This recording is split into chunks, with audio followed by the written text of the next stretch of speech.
This is a story of a negative entity experience that actually traumatized me for the next few months. So, this was a long time ago. It was several years ago, and it was right after my Kundalini activation and my third eye had opened up. I had already experienced one negative entity that was kind of more mischievous, and so I was not prepared for the next one at all. So, what ended up happening is when you start to wake up, I think your frequency starts changing and it disrupts your sleep cycle as well as your energy. So, if you have a partner, it may cause some friction between your energies to where you almost can't even sleep in the same bed. So, during that time, I was having a lot of sleep disruption. So, I would get up out of the bed, I would go sleep on the couch, or I'd go sleep on the guest bedroom. So, in this particular instance, I had gone upstairs to sleep in the guest bedroom, and at that time, I did not know that there was a portal in that guest bedroom, ironically. So, I had gone to sleep, and since I'd had such hard time sleeping, I had actually blocked off the stairs so that my dog could not follow me and go up to the bedroom where I was sleeping. So, I was sleeping in the bed, and then I started to hear what sounded like claw steps that were, it almost sounded like my dog. And I remember thinking to myself, that can't be my dog because I blocked off, my dog from coming upstairs. Now, this happened in the hypnagogic state. And in the hypnagogic state, it's where it almost seems like it's a black and white type scene, but you are aware of your surroundings. So I end up in this state quite a bit. So I was in that state, so I was kind of aware of where I was, and I remember hearing these claw steps, being confused, like, is that my dog? I don't understand.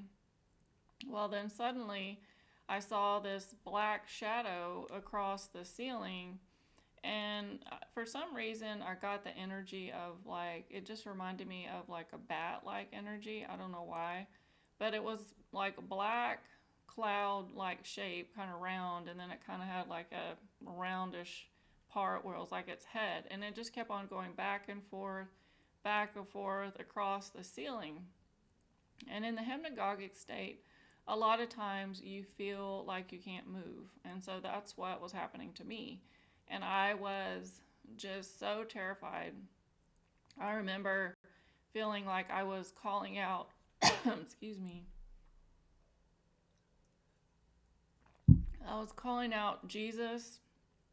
I was calling out Sananda, which is Jesus. And I was basically just like stuck there, freaking out, going, I don't know what's happening. How come I can't move? What is this thing? And I just felt completely terrified and I couldn't move.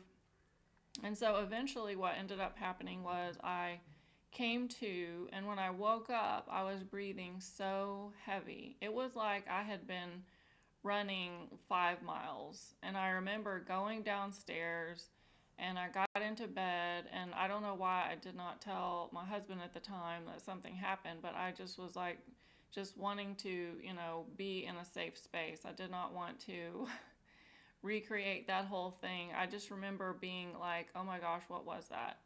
And that, for some reason, just traumatized me. And, the feeling like you're trapped, you can't move, and you're having this experience with something that is in a different realm.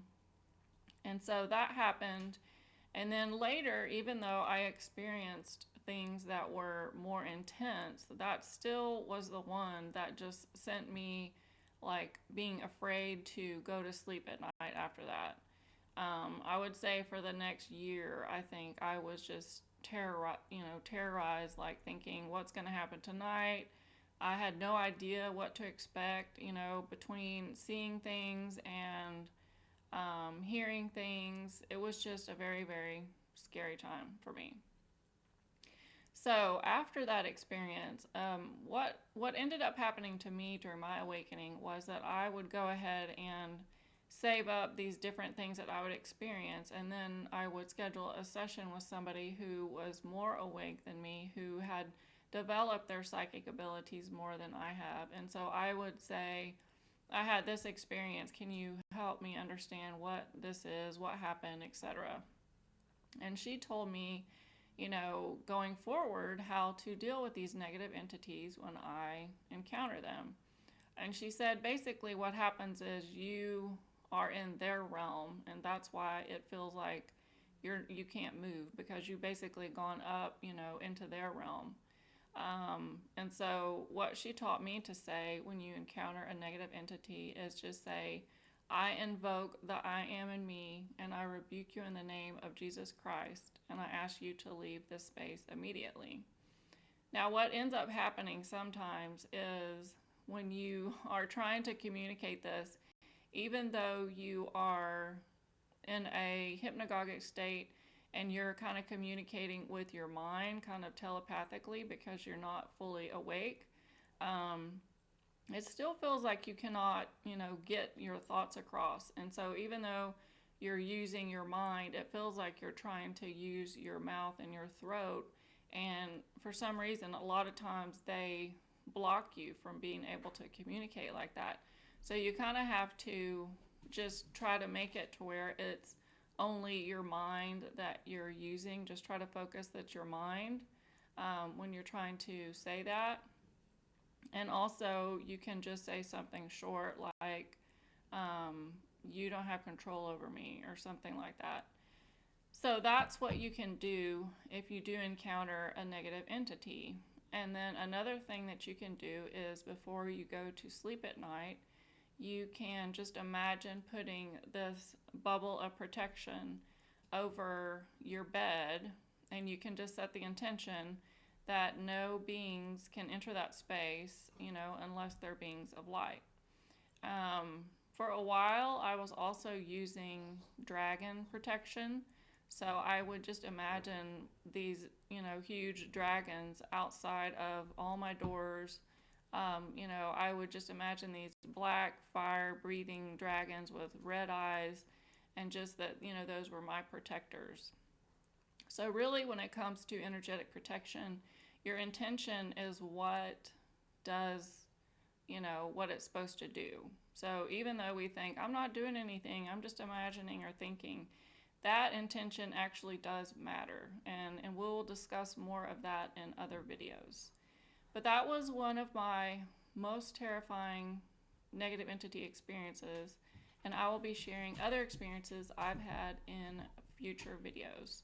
So if you like this kind of content, make sure to subscribe. I share all my different psychic experiences and other experiences I've had through my awakening journey to help you on yours. Thanks.